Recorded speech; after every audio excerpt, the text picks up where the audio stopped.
Hello Smarties. एक student ने ये क्वेश्चन पूछा है। मैं बच्चों को हमेशा बोलती हूँ कि बेटा एमसीक्यू है तो ज्यादा टाइम नहीं लगना चाहिए, तो मैम आप कोई शॉर्टकट मेथड बता दो। तो जरा देखिए, ध्यान से समझिए। In triangle ABC 3 times angle A equal to 4 times angle B equal to 6 times angle C. Here we have to find the ratios of angle ABC. Right, हमें ए बी सी एंगल की value नहीं निकालनी है बेटा, हमें उनका ratio निकालना है। तो क्या करते हैं, जब हमें ये तीनों इक्वल गिवन है तो हमने इसको लेट कर लिया कि it is equal to x. अब ए बी सी के रेशियोज की वैल्यू कैसे करेंगे? 3 times angle A equal to x, then angle A is x by 3, right? If 4 times angle B equal to x, then angle B will be x by 4.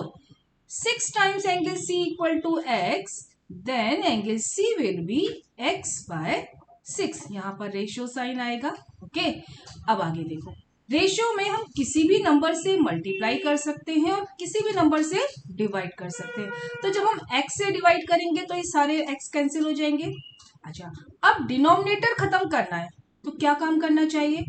Denominators के LCM से सबको multiply कर दो।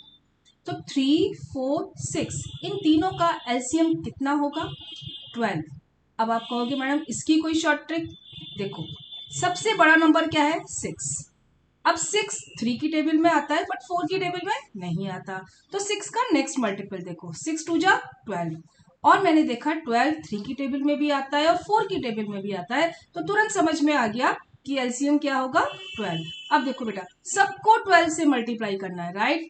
12 into 12 into and 12 into, right? Cut करो बेटा, देखो 3 4 जा तो क्या आया? 4। मैं x सबको कट कर रही हूँ, x से डिवाइड कर दिया, राइट? रेशियो 4 3 जा 12, रेशियो 6 2 जा 12।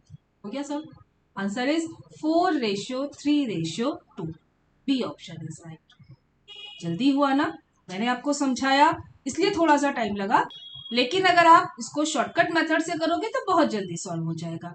तो यस बेटा, एमसीक्यू करने के लिए आपको कुछ शॉर्ट ट्रिक्स पता होनी चाहिए। आपसे क्या पूछा जा रहा है? अगर एंगल्स की वैल्यू पूछी जाती है तो आपको पूरा सॉल्व करना पड़ता। Angle A plus B plus C equal to 180 करके आप इक्वेशन बनाते, सॉल्व करते। यहाँ पर सिर्फ आपसे रेशियो पूछा है तो आपको अलग से एंगल्स निकालने की जरूरत नहीं है, डायरेक्ट रेशियो बनाओ और उसको सिंप्लीफाई कर दो, राइट? और भी अगर आपके कोई डाउट्स हो तो मुझे भेजते रहिए, मैं इसी तरह से आपको सॉल्व करके समझाती रहूंगी। Thank you.